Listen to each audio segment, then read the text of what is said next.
Bueno, ahora estamos en el Teatro del Puente y también es como un puente. Vamos a intentar ver cómo vamos a crear puentes y no muros en la espiritualidad. Y la pregunta ahora que pensamos fue, frente a la creciente ola de espiritualidad que está ocurriendo en el mundo ahora, ¿cómo promover el pluralismo para no caer en fundamentalismos? Hay muchas maneras de encarar la historia humana, pero una posible es que la humanización del mundo,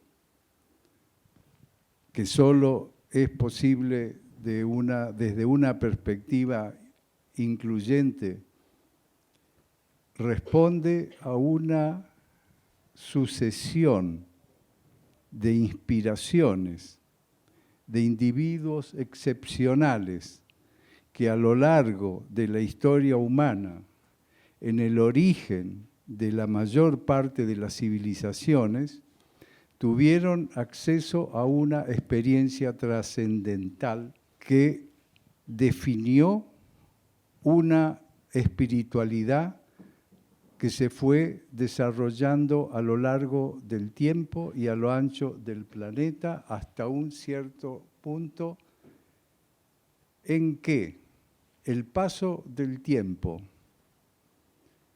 influyó negativamente en la permanencia de esa inspiración producto de una mística que tuvo características individuales y sociales.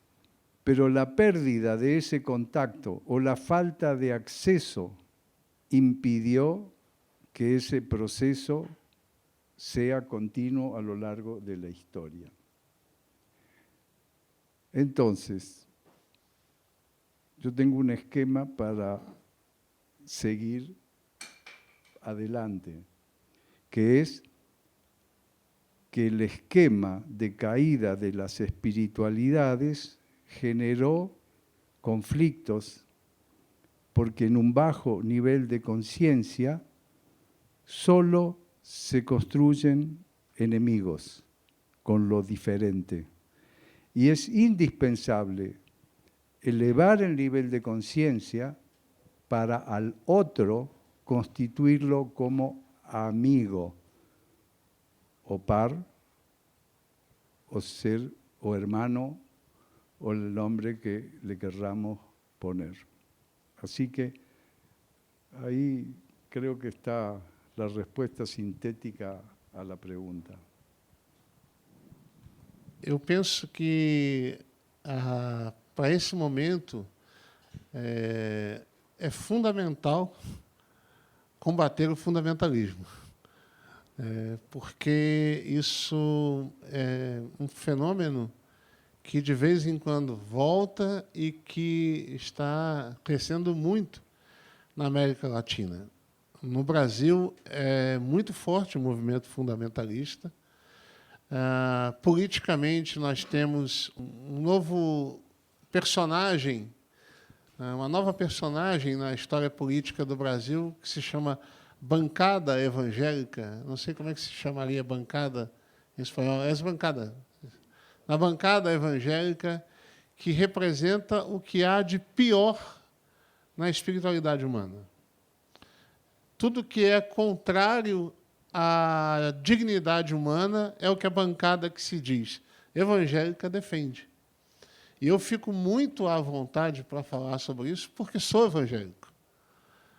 Então, sou um evangélico que luta contra esse fundamentalismo da bancada evangélica. E, então, eu acho que essa questão do pluralismo é necessária, e ela é mais do que necessária, ela é importante, fundamentalmente nesse momento, para que a gente compreenda que uma espiritualidade que se veja única, ela é prejudicial à humanidade.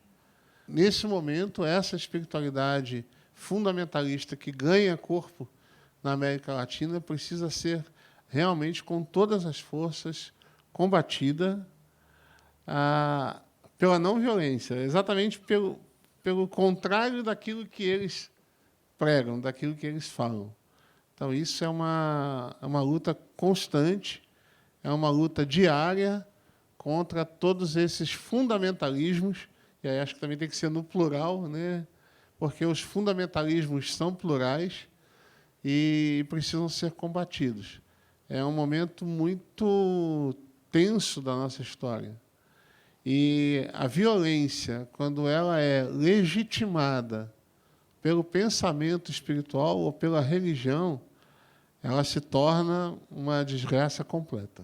Acho que é por aí. ¿Cómo podría ser para obtener esta experiencia trascendental, para que la gente pudiera tenerla, como promover la empatía? ¿Cómo podríamos promover entre las personas que todavía no han tenido o todavía no sienten esa experiencia trascendental de la que habla, como a un nivel presente, siendo que pareciera que la gente está preocupada de tantas otras cosas, pero de sí mismo, espiritualmente?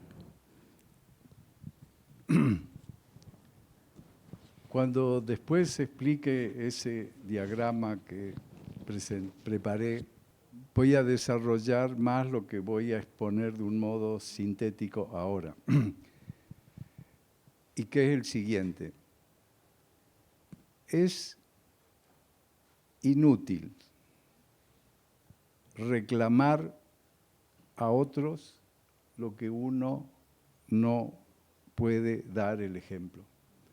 Así que, si en general el reclamo de una conducta que uno no practica es inútil y hasta grosero, el cambio de situación va a ser consecuencia de la resonancia que logremos en quienes aún no valoran la vida en un nivel alto de conciencia, va a ser posible solo porque nosotros, los que intentamos una perspectiva abierta, transformadora, que vaya, por decirlo de algún modo, hacia una nación humana universal en el que no haya discriminados y tampoco discriminadores, no haya excluidos porque tampoco va a haber excluyentes. Solo es posible en esa perspectiva de difusión, expresión y compartir las experiencias de acceso a lo profundo que nos marcan, como ha pasado en todas las espiritualidades que han surgido, de la utilización de la regla de oro como pauta de conducta cotidiana, entendiendo que esa regla de oro ha tenido diversas formas de expresar. Una de ellas es la de tratar a los demás como queremos ser tratados, que por supuesto ha tenido otras formulaciones, no hagas a otros lo que no quieres que te sea hecho, bueno, nada, hasta aquí hay varias. É importante ressaltar a questão da regra de ouro, né? Porque ela está presente em todos os pensamentos das religiões e das espiritualidades. E tanto no cristianismo, no islamismo e em todas as outras vertentes, a gente percebe essa regra de ouro de não fazer ao próximo aquilo que eu não gostaria que fizessem comigo, né? E acho que isso é importante demais para a gente conseguir caminhar numa espiritualidade que tenha como desenho uma espiritualidade que seja plural, né? Ou seja, diversas espiritualidades sendo abarcadas e respeitadas. No Brasil se usa muito o termo intolerância religiosa, mas eu não gosto muito desse termo, porque tolerar, pelo menos no português, parece que eu tolero aquilo que é pior do que eu. Dá para tolerar. Isso no português tem essa conotação. Então, eu gosto de usar a questão do respeito. Porque eu respeito o que é igual, é semelhante a mim. Não é pior nem melhor, ele está na mesma busca que eu. Então, eu gosto de usar essa questão do respeito religioso por uma espiritualidade que seja plural, por uma espiritualidade que seja inclusiva, e inclusiva mesmo em todas as suas vertentes. No Brasil, há um fenômeno muito grande, terrível, que é o racismo religioso. Principalmente as religiões de matriz africana, que são religiões que vêm de origem dos negros da África, que foram trazidos como escravizados, e essas religiões são postas à margem da sociedade como se fossem religiões diabólicas, demoníacas. Então, as manifestações de religiões de matriz africana são demônios. Mas as religiões europeias, não, problema nenhum, são brancas. Então, há um fenômeno que precisa ser denunciado, que é o do racismo religioso. Há uma exclusão, por exemplo, da comunidade LGBT, não sei como se fala a comunidade LGBT, similar, que a comunidade LGBT geralmente é excluída da espiritualidade, são aceitas pelo no mucho. E, cara, não, pode vir, mas não é tanto assim. Então, há uma necessidade de uma espiritualidade que seja totalmente includente, inclusiva, que traga para dentro todas as pessoas, que vejam todos os seres humanos como seres dignos. A busca da dignidade humana como fundamental nesse processo. E, por fim, uma espiritualidade que seja social, que se desenvolva a ponto de desembocar, de terminar no outro. Eu sempre digo que não há espiritualidade sadia que não se vá na direção do outro. Se ela termina em mim, ela não é uma espiritualidade sadia. A mística, a espiritualidade sempre vai caminhar na direção do outro.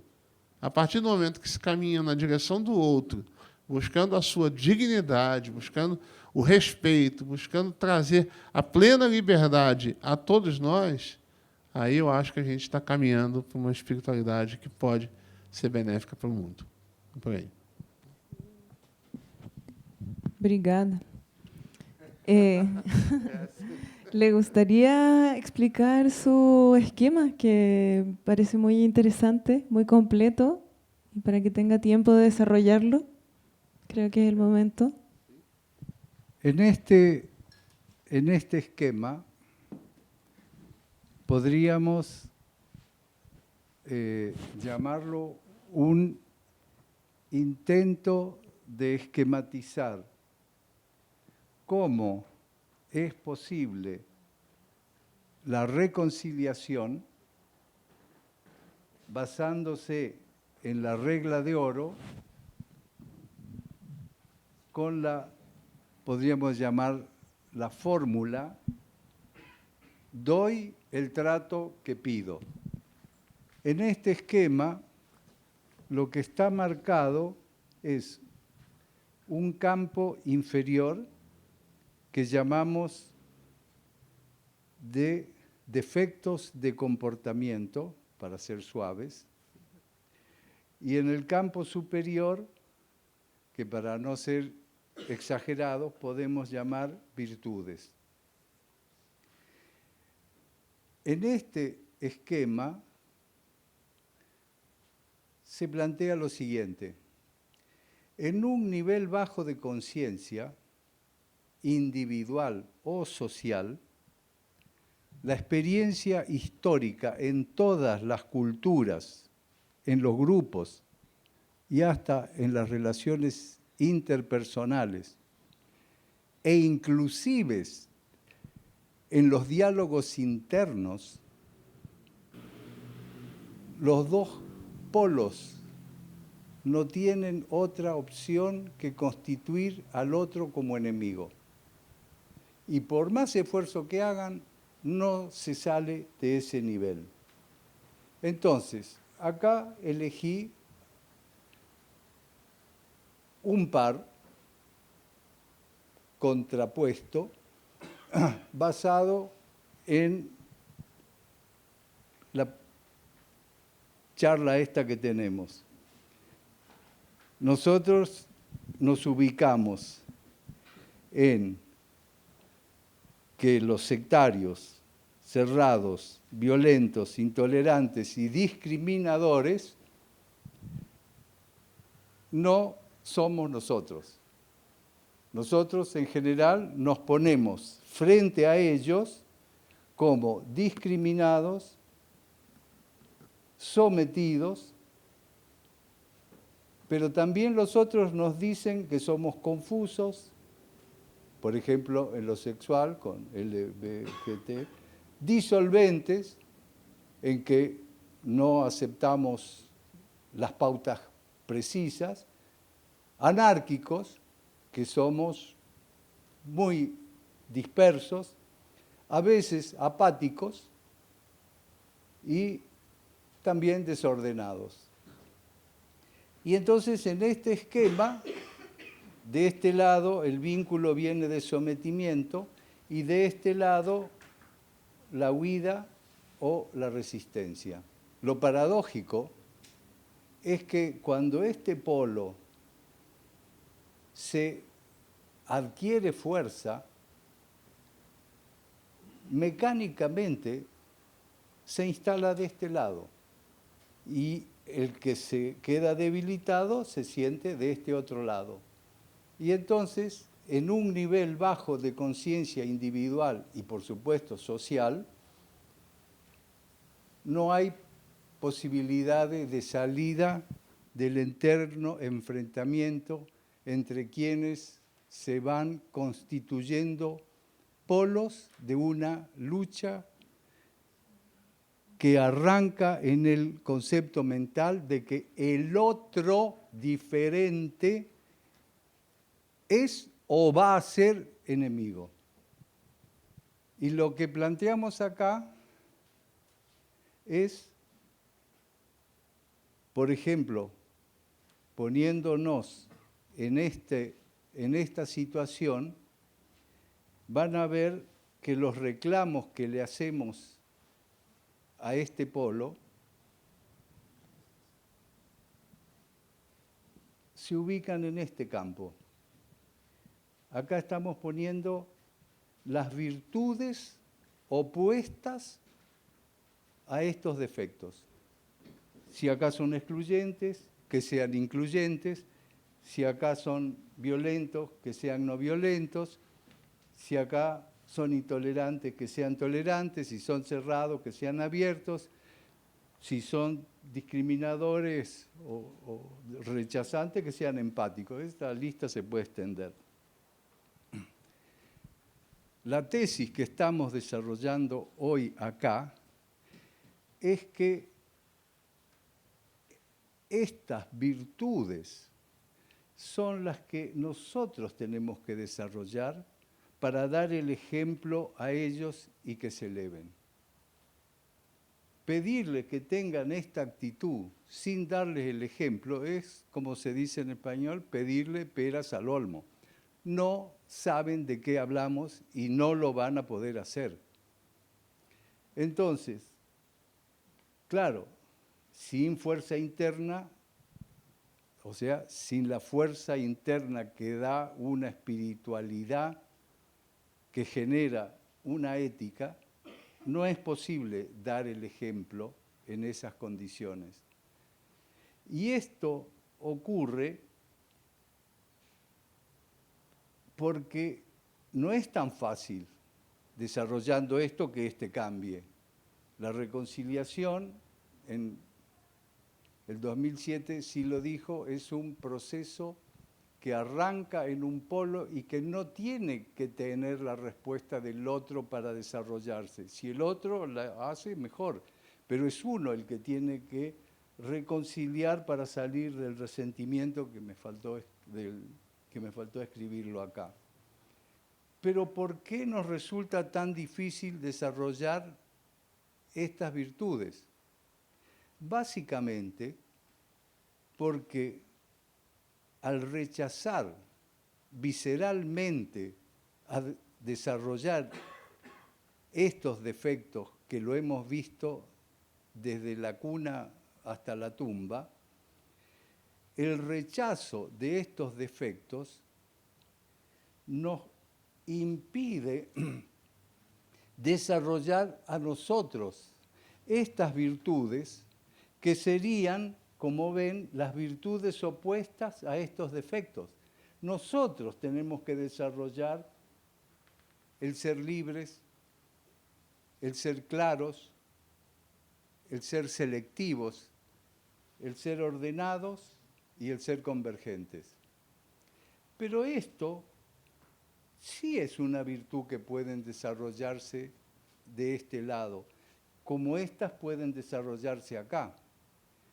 Entonces, acá estamos diciendo que de acá es muy fácil caerse por compensar el temor que genera el otro y que es el centramiento en lo que uno quiere lo que nos permite salir de acá. Y si acá no hay más que posibilidades de lucha entre enemigos, acá hay complementación e integración, porque las virtudes no son opuestas. Y he elegido este término simple: si acá hay generación de enemigo, acá hay generación de amigo. O sea, amigo en el sentido, por ejemplo, en que Silo define al otro en su libro Cartas a mis amigos, en que en 10 cartas plantea un modelo de comportamiento individual y social propio de una espiritualidad que apunta a la construcción de una nación humana universal constituida por individuos que logramos levantar el nivel de conciencia que es la garantía del cambio de trato. Entonces, dar el ejemplo es el modo de levantar, porque el reclamo inútil es el modo de mantener la situación en el estado en el que está.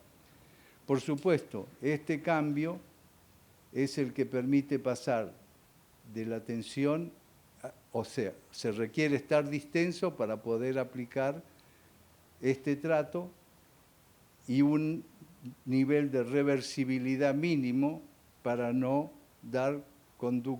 tener conductas climáticas. Climáticas en el sentido derivadas de emociones mecánicas. Ese es el esquema con el que me permito aportar a esta mesa. Muchas gracias. Está muy interesante, muy completo. Ahora, no sé si a usted le gustaría comentarlo também? Pouco? Isso é bem completo, né? Eu achei muito bom, muito interessante. Eu estava pensando aqui em outras coisas a partir daí, e aí falando um pouco mais da realidade, não só do Brasil, como eu tenho visto aqui no Chile, na questão do Partido Humanista,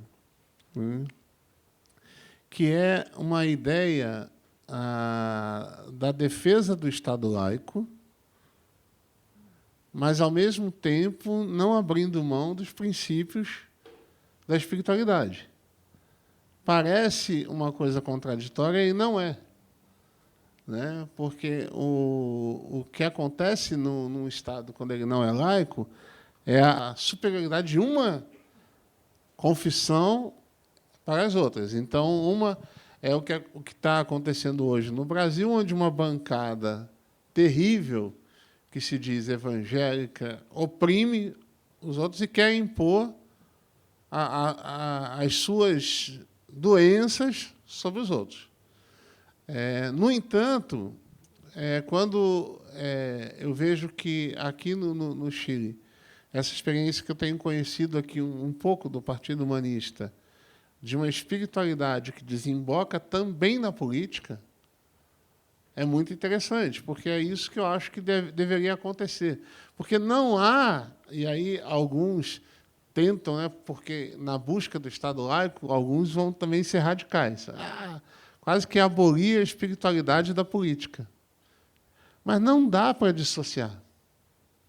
A gente não consegue chegar lá na política e dizer, tiro a minha espiritualidade, deixo aqui na porta do Congresso, entro e depois volto e pego de novo. Não dá para fazer isso. É uma busca de uma espiritualidade, de uma mística, que influencia na política, como na história a gente tem Gandhi, que faz toda a sua revolução na Índia a partir da sua espiritualidade. Martin Luther King, que é pastor bautista, que também faz a sua luta política a partir da sua perspectiva da espiritualidade.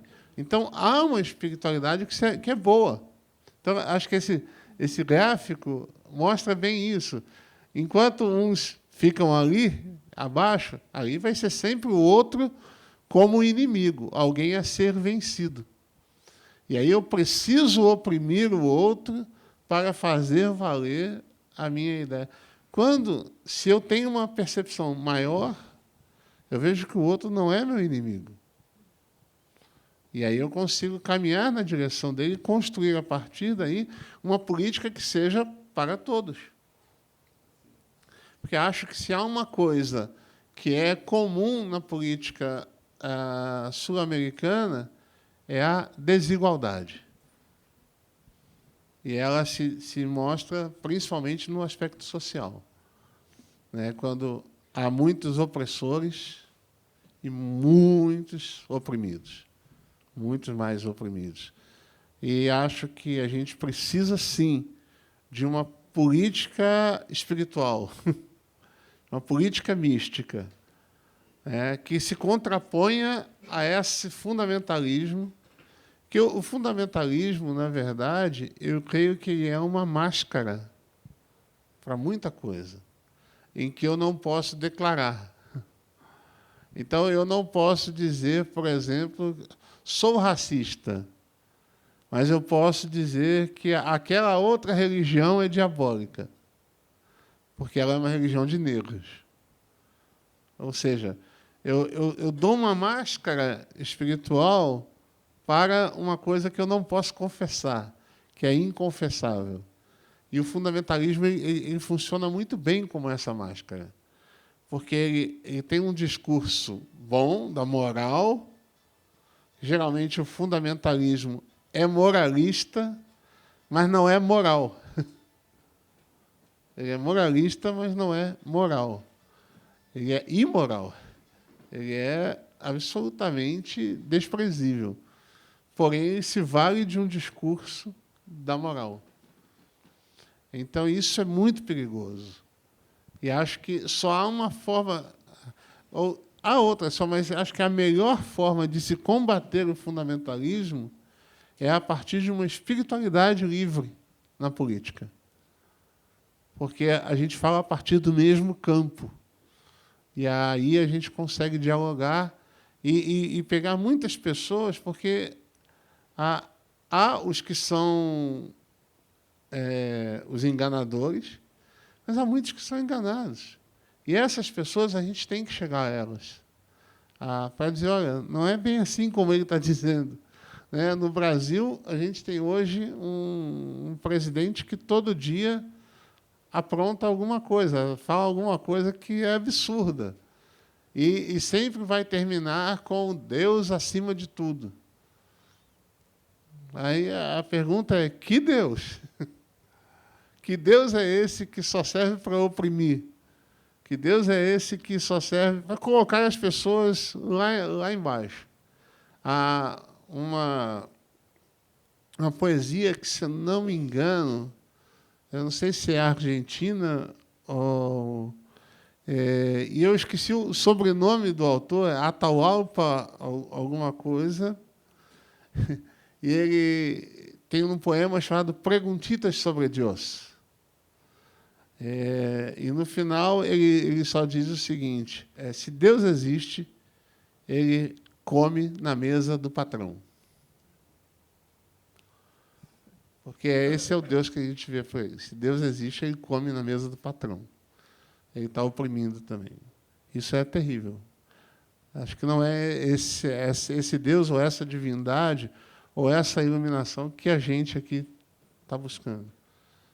Então, eu creio que esse quadro mostra muito bem essa volta, e isso pode ser usado para todas as áreas da vida. E também na política. Acho que isso também tem que ser falado, porque é uma realidade muito forte que a gente está enfrentando e acho que ainda tende a piorar na América Latina. Sí, muchas gracias. Parece que si se apropiaran de Dios y de las verdades y nos tienen a todos sometidos peleando cuando en realidad debería ser otra la historia. Creo que ahora podría ser el momento para abrir la palabra, si alguien tiene alguna pregunta. Sí.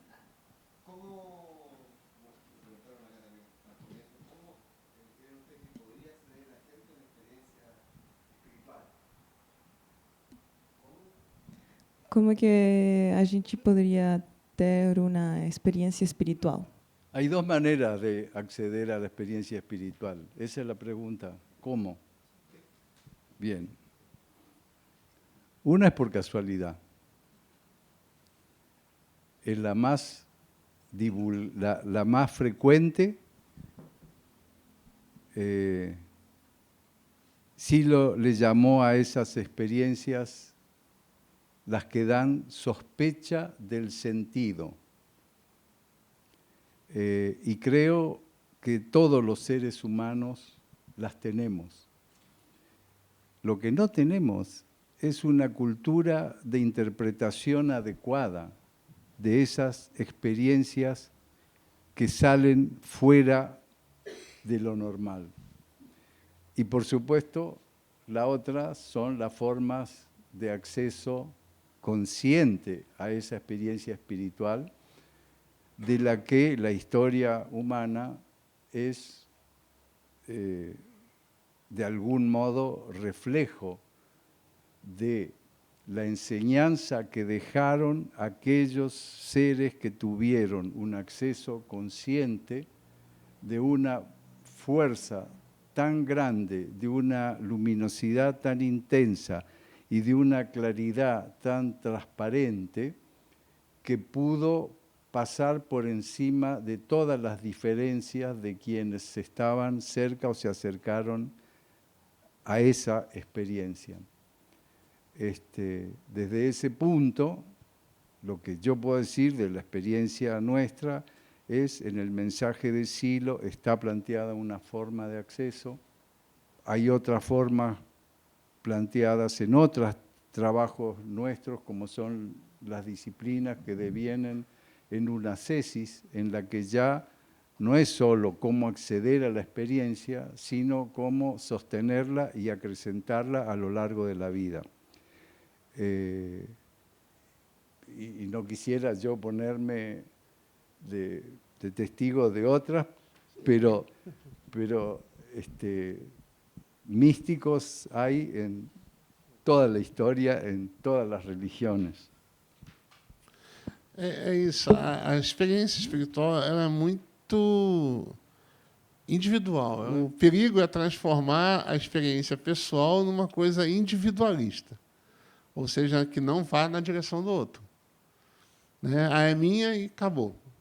E como eu falei, principalmente, tem várias formas dessa experiência acontecer, pelas casualidades, pelos problemas da vida. Muita gente...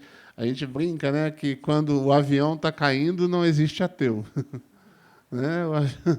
Na hora que o avião está caindo, os ateus se convertem, né? Buscam alguma divindade naquele momento. Mas não é só isso, é uma questão das disciplinas. Né? Então, há várias disciplinas espirituais que são comuns a várias tendências religiosas, a solitude, o jejum, a busca, de vez em quando se retirar, né? Essa coisa toda. Mas eu penso sempre que, para mim, aí falando de mim, a maior experiência espiritual se dá no contato com o outro. Quando eu sou capaz de aprender com o outro e ver no outro alguém que possa me ensinar também. Alguém que tenha o que me ensinar. Alguém que tenha com o que trocar. E aí eu percebo no outro traços da divindade, traços dessa coisa maior. E é a partir dessa troca, eu acho que a espiritualidade acontece. Eu sempre digo, a partir da fé cristã, né, que não existe fé cristã se ela não é comunitária. Né? E acho que a mensagem de Ciro também, e outras mensagens, que ela tem que se dar na comunhão. Senão ela perde o sentido. Senão é uma coisa que é só minha, eu entro no meu quarto e vou embora. Esqueço da vida. Não, ela tem que se dar no outro, na partilha, na comunhão. Eu acho que é a partir daí que a gente tem uma experiência realmente espiritual. No querría dejar pasar esta oportunidad sin señalar de algún modo lo particular de esta mesa en el que el otro no está, porque en las intervenciones que hemos hecho, el registro que yo tengo es que dijimos lo mismo con distintas palabras, porque tenemos experiencias distintas, pero que se constituyen en actitudes ante la vida semejantes, y nos queda por ver cómo sería una mesa con que estén algunos de los otros.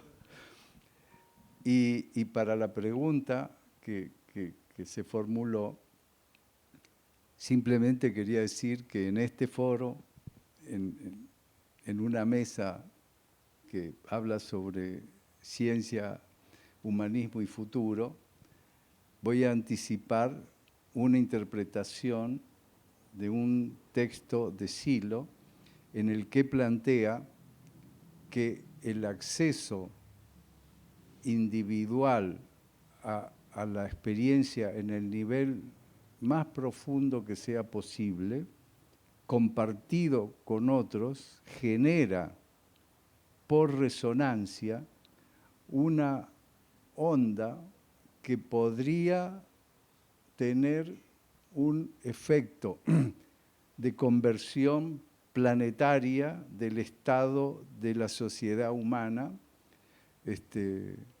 al cual, yo digo, obviamente todos aspiramos. Yo sí creo que lo compartimos.